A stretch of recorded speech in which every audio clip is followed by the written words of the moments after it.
I'm Mike Rochester, and this is the Aventon Level.2 e-bike. What we're going to do today is we're going to take the Level.2 on the road and do some testing. We're going to test the different pedal assist levels 1 through 5. We'll do a throttle only test. We'll even test the bike with no pedal assist level at all, just riding it like a regular pedal bike. We'll then do a walk around the bike reviewing some of the specs. And down in the description, I'll put some timestamps so you can jump to certain sections of the video so you don't have to watch the whole thing if you don't have time. So let's go ahead and get started. So we're going to do a throttle only test from 0 to 20 miles per hour and see how long it takes us. So we're going 9 miles an hour, 11, 12, 13, 15, 17, 18, 19, 20 miles an hour, 12 or 13 seconds again, so that's pretty close. 20, 14 seconds. So I'm getting 14 seconds there. Keep in mind I'm 250 pounds, 255 pounds, so I'm definitely putting it to its limit. Now we're gonna start going uphill here. So now let's kick it up a notch. We're gonna be on pedal assist level 4 and gear, I'm gonna go all the way up to gear 8. Let's just open it up uphill. 5 and 8. To see what we can do up an incline. We're doing 20. So we pretty much maxed it out. We're gonna unlock the bike to get it to a level 3 e-bike at 28 miles an hour. But for now, we just want to test it the way it came to us out of the box. With a torque sensor versus a cadence sensor, a cadence sensor, as soon as you pedal, the motor just goes. And it takes you to the speed that your pedal assist level is in. A torque sensor basically is waiting for you to pedal. Once you pedal, then you feel the motor engage. So as I'm riding here and I'm just coasting, there's going to be no pedal assist. Where with the cadence sensor, you might feel a little kick or it pulling along a little bit after you're done pedaling. This will not do that. This, you literally have to put some thrust into your pedal and then you can feel the bike taking off. If you're not pedaling, the motor's not kicking on. I'm starting in pedal assist level 1 and going all the way up to 5. So right now we're in pedal assist level 1 and we're doing 11 miles an hour, 12. Pedal assist level 2, 13, 14, 15 miles an hour. 3, we're doing 16, 17 miles an hour. 4, we're doing 18, 19, and 5, we're doing 20, 21 miles an hour. So there you have it. That's the kind of the range with the different pedal assist levels. Keep in mind, those numbers are going to change depending on the weight of the person. I'm expecting a lot out of this bike, and it's actually performing very well. You're cruising around and you're getting some really good exercise with this, and you don't have to worry about not being able to make it home if your battery died. Let's go back to pedal assist level 0 and show you what this bike is capable of doing. I am literally pedaling pedal assist 0 and the bike is in gear 3. So that's what I'm doing, and I'm pedaling along. And this is no problem. I am like riding a regular bike right now. Matter of fact, I feel like I'm over pedaling. I can go all the way up to 8 and still be able to move the bike. It's a 55 or 52 pound bike, I believe, but I can still be moving this bike on gear 8, the hardest to pedal gear. And folks, I have a bad knee. So that hopefully shows you that it's really not hard to pedal this bike without the motor. Now, if you're going up hills, it's obvious to say it's going to be tougher than a traditional bike. You're pulling 50 some odd pounds up a hill. Down a hill, irrelevant.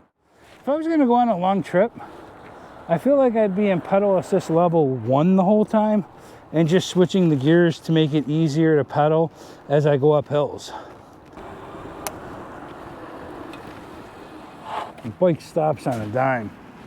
This bike stops on a dime. Even though it has thinner tires, it stops very well. Very well. So what I thought I'd do is take a ride here through the lawn and see how it feels pedaling. And it's just effortless. The more you pedal, the more the motor kicks in. If you want to go down to gear 1 or 2, pedaling is really easy and you're just riding along the lawn. No issues. You can get through pretty much anything. So let's pull over and let's take a look at some of the features of the bike. Here you have the Aventon Level.2. Okay, the motor is a 750 watt peak motor, which is 500 watts sustained. We have an on-demand throttle, a nice LCD display, which is in color, and also has a USB port on the bottom. One thing that I do really like is you no longer have to press the battery to power on the bike. You can just hit the power and it powers up.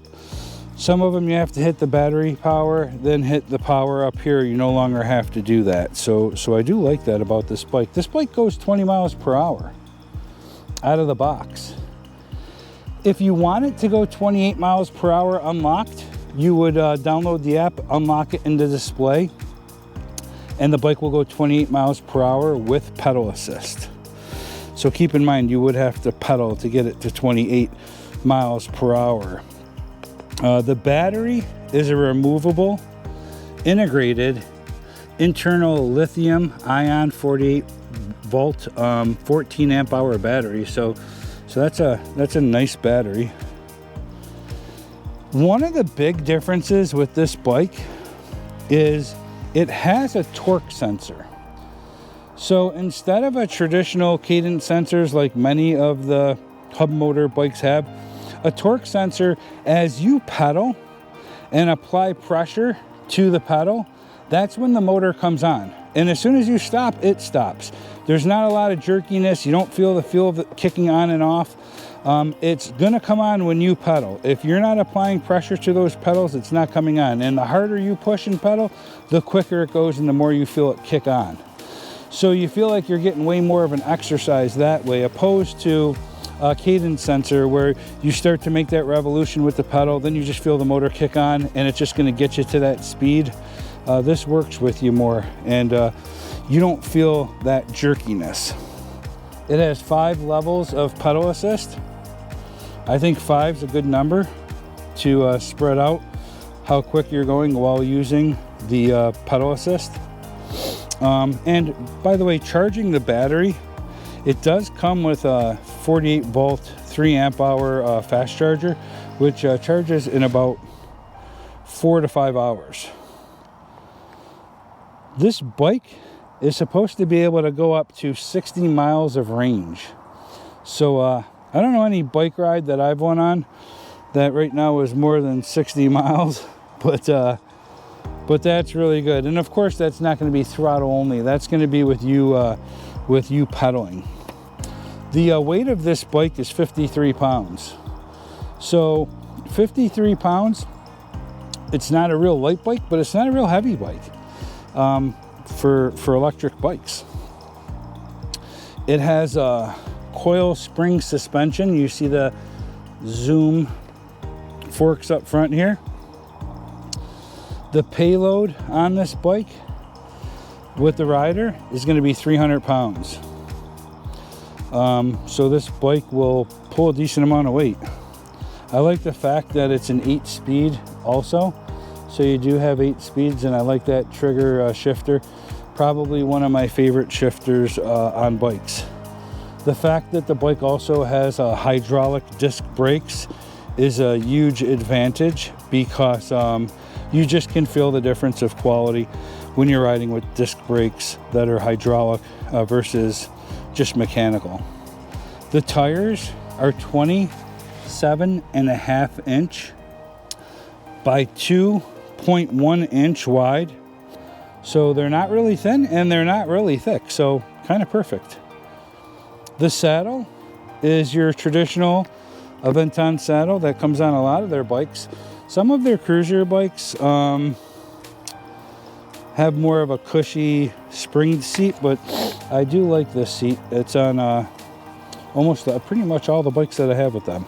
Okay, and the grips on the bike are the ergonomic comfort grips. And I'll tell you, I've had these grips on a couple other bikes and they never move. I've had many grips that when you're riding, your hand's warm, it's hot out, and as you're riding, you can feel them turning and you got to push them back all the time. These never move. They always stay in place and they don't move at all. So they're very sturdy, and I really like these grips. And I love the fact that I could just pop this cap off and add a mirror to the end. This bike also has integrated tail lights. So there's one on each side, including one on the back fender. So as you hit the brakes, you can see that they get brighter. Metal fenders. And it's shipped with an assembled bike rack, which can carry up to 55 pounds.